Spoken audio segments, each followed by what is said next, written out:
అంటే 2004లో కాంగ్రెస్ పార్టీతో పొత్తు పెట్టుకోవటం మీరు చేసినటువంటి పొరపాటు, దానివల్ల బలహీనపడ్డ కాదు అంటే రాష్ట్ర స్థాయిలో.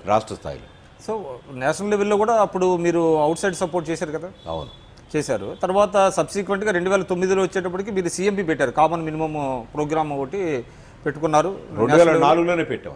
2004లో కూడా పెట్టుకున్నారు. 4లోనే పెట్టాం, 2009లో బయటకు వచ్చాం. 2009లో న్యూక్లియర్ డీల్లో మీరు బయటకు వచ్చారు. తర్వాత ఆల్మోస్ట్ 2012లో బయటకు వచ్చారు నాకు తెలిసి.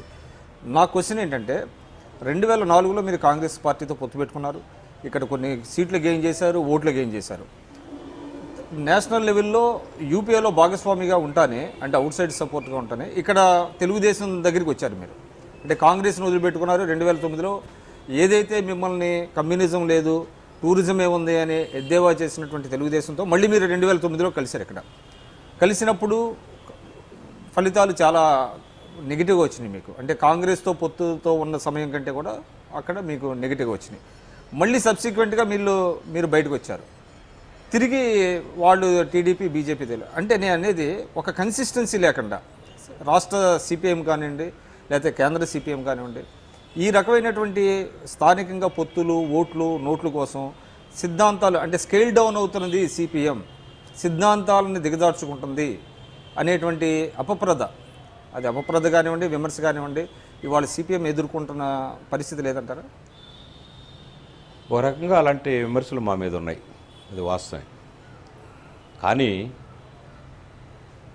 మేము సకాలంలో 1991లో వచ్చిన కొత్త ఆర్థిక విధానం అంటే గ్లోబలైజేషన్ విధానం, ఈ విధానాల్ని సకాలంలో గమనించి గ్రామీణ ఆర్థిక వ్యవస్థలో ఏం మార్పులు వచ్చినాయి, ప్రభుత్వ రంగ పరిశ్రమల్లో వచ్చిన మార్పు ఏమిటి, ప్రభుత్వ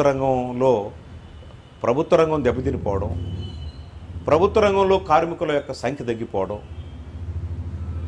అసంఘటిత రంగం విపరీతంగా పెరగడం, ఈ అసంఘటిత రంగం సమస్యల మీద తగినంత మోతాదులో కేంద్రీకరించలేకపోవడం, అర్బనైజేషన్ పెరగడం, మధ్యతరగతి పెరగడం, ఈ మధ్యతరగతి సమస్యల మీద చేయాల్సినటువంటి ఆందోళన చేయలేకపోవడం, ఇలాంటి పొరపాట్లన్నీ కూడా మా సైడ్ నుంచి జరిగాయి.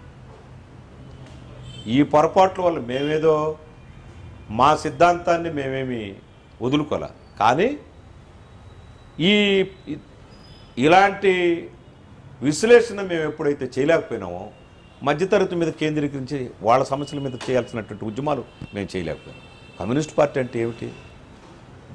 బాధితులుగా ఉన్నటువంటి ప్రజల పక్షాన నిలబడి పోరాడమే. మధ్యతరగతి సెక్షన్స్ కావచ్చు, దేశానికి స్వాతంత్ర్యం వచ్చిన తర్వాత ఈ మధ్యతరగతి సెక్షన్స్ కమ్యూనిస్టులని పెద్ద ఎత్తున బలపరిచారు. వాళ్ళు వచ్చిన తర్వాతనే భారతదేశంలో కమ్యూనిస్ట్ ఉద్యమం ఓ బలమైనటువంటి శక్తిగా వచ్చింది. మన ఆంధ్రదేశం ఎత్తుకున్న బెనారస్ హిందూ యూనివర్సిటీలో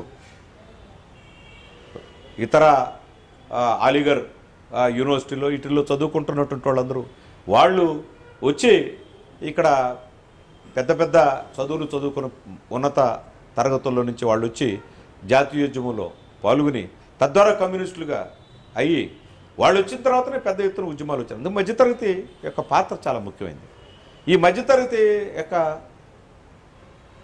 ఈ గ్లోబలైజేషన్ వచ్చి మధ్యతరగతి ప్రజానీకం మీద కొత్త అవకాశాలు వచ్చినాయి, డబ్బు బాగా సంపాదించుకోవచ్చు, ఎక్కువ డబ్బులు క్షణాల్లో సంపాదించుకోవచ్చు అనేటువంటి వాతావరణం మధ్యతరగతిని ప్రభావితం చేసినప్పుడు దాన్ని ఎదుర్కొనే దానికి అనుసరించాల్సిన పద్ధతులు మేము చేయలేకపోయినాం. ఈరోజు I dream senior journalist Vikram గారు నాతో ఇంటర్వ్యూ నిర్వహించారు. ఆంధ్రప్రదేశ్లోనూ దేశంలోనూ రాజకీయ పరిణామాలు ఇతర అనేక విషయాలు వారు ఇంటర్వ్యూలో ప్రశ్నలు అడగడం, నేను సమాధానాలు చెప్పడం జరిగింది.